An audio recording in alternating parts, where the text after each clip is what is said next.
The Fallout TV show did something magical, as it sparked interest in the core audience, then ignited the passion for many people around the world to get into this series, into this franchise through the TV show medium, but then also jump into the first experience in the Fallout world. And for myself, I've sparked my interest once again, jumping into Fallout 76 and Fallout 4. And there's a reason why this is working out so well, and it's doing some crazy stuff now for the Fallout franchise. So let's talk about it, give my thoughts about the show, and what's happening overall in Fallout, and what effect it has on gamers. So let's talk about it.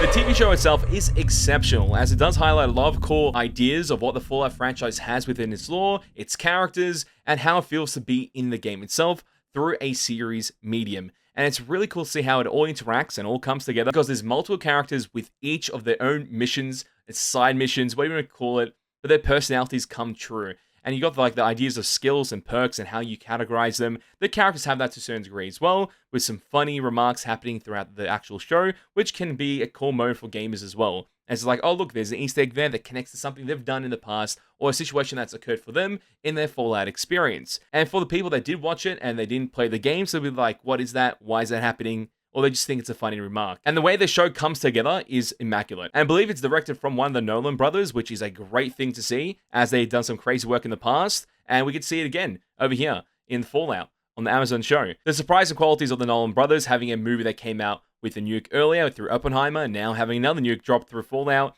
is just amazing. And I love the way everything comes together. It clicks, it works, it makes sense. There might be some plot holes that many hardcore fans dislike about, like, New Vegas being mentioned in some way or making a canon or not, but honestly it does not even matter, because if you're there just to enjoy the experience, you will enjoy it, and that will ignite your passion to jump into one of these games and play it and see what the world has to offer in Fallout. And that's something that's happened for many players, as we see an increase in the play base for all Fallout games overall, from the first game even the second one, which are those games, I don't know even how you can even play them, but if you're hardcore enough in the Fallout universe, you're playing them, then from there 3 and above has had an increase in play base, and their play base is shining. Like Fallout 4 right now has 80,000 players. 80,000 is a crazy peak to have on an old title, and people are buying the Game of the Year editions to enjoy it, to have all the content on offer, and alongside they have Fallout 76, which reached its new concurrent high play count, which has never happened, and that is 40,000 players. 40,000 players in a multiplayer title in Fallout is very good and a very strong number. These numbers will be indicative of the console numbers too, so Fallout 76 on console through Xbox or PlayStation, those numbers will be rising too. Same thing with Fallout 4, 3, and New Vegas. So the players that jumped into the game are hardcore players from the universe of Fallout. They've played it from when they were young and they want to reignite their passion, jump to the experience once again and see what the story unfolds for them with a different build. While other people are jumping into the experience for the first time. And I want to say Fallout 4 is my first time ever playing it. So playing Fallout 4 right now, I'm around 20 hours in. I'm having a blast. I'm doing side quests. I'm going to certain areas. I ended up going to Far Harbor when I didn't want to, so I left the area. It's a DLC area, so I want to make sure I finish the main campaign and go through there. And the amount of stuff that's happening, moment to moment, is so fun. From interactions of characters, main characters, side characters, scavengers I just kill because I can, and there's a whole bunch of stuff happening all at once. It always feels like the world is alive. With many updates towards Fallout 4 and Fallout 76, those games are shining quite a lot. And I do like that 76 is getting some love, because I did enjoy that game. Not on day one. Day one was dog shit, but let's be honest.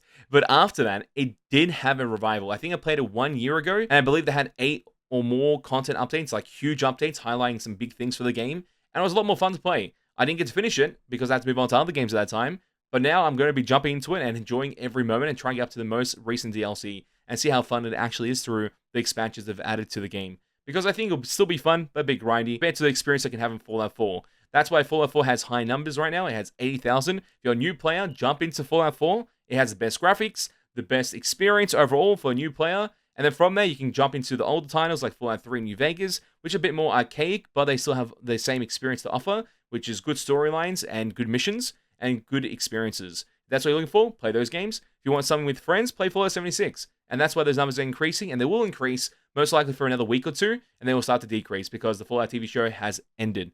Okay, they released all the episodes too early, and it makes the hype for the show actually decrease. Compared to something like Invincibles, when you can release an episode once a week, and that makes people come back. Or Shogun, which is another TV show I'm watching right now, that brings people coming back always and having a discussion about it in a positive light. If that had a game, it could be very successful as well in that same aspect. It seems like many TV show adaptations of games that go into TV shows are doing very, very well right now, and this falls into the same light for Fallout. And I'm glad to see that it has a revival of some sort, because it was kind of getting quiet and everybody's waiting for Fallout 5, and now we have something to look forward to, which is jump to the current experiences that we're having right now, playing with your friends, talking about it, seeing what experiences they're having, and then comparing to your experience, having wild tales be told. Like my tale of what happened in Fallout 4 was that I activated a bell. I was clearing this camp, and I'm like, what's this circuit breaker? Let me turn it on. I turn on the circuit breaker, and out of nowhere, I'm hearing this siren blast off. I'm like, okay, there's no enemies here, so what's going on? Then I look down as I'm leaving the staircase, and there's a shit ton of death claws. And that means I'm pretty much dead. There was alpha death claw, there was a whole bunch of normal ones just roaming around. They grab onto you, and they start chucking you around and pretty much bullying you until you die. So that is some experiences that you wouldn't have unless you went to that certain interaction and that certain moment in gameplay, which another player wouldn't have that. So you can tell them about it, tell them about your experience, warn them maybe, or let them have their demise by just going to the same destination and just tell them to go there without saying anything. But it just leads to fun moments and fun stories to be told between gamers and even people in the public right now, since they want to know more about Fallout. That's the best way to know about it. The TV show connects to the games, and the games are canon, and the TV show is canon, and so talk about the games because there's a lot more lore there that is offered. And obviously, the Fallout TV show had a simplistic storyline through like, look, we're trying to find my father, and then after that, it adapts, and it gets more complicated, and it gets much more interesting with other characters not doing too much and getting stuck in certain areas, and others doing a lot.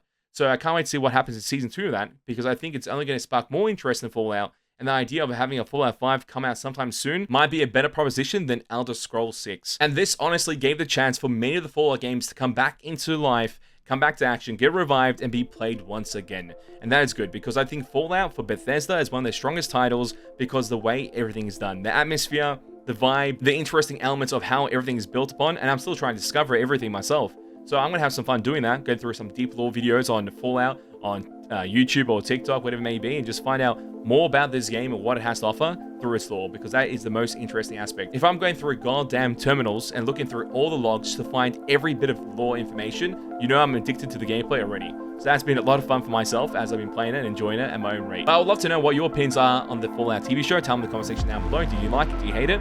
And also, are you jumping back into the Fallout games right now due to the researchers or players playing the game as well? I'd love to know. Tell me in the comment section down below. As always, mates, it's been a pleasure, and I'll catch you mates next time. Bye-bye.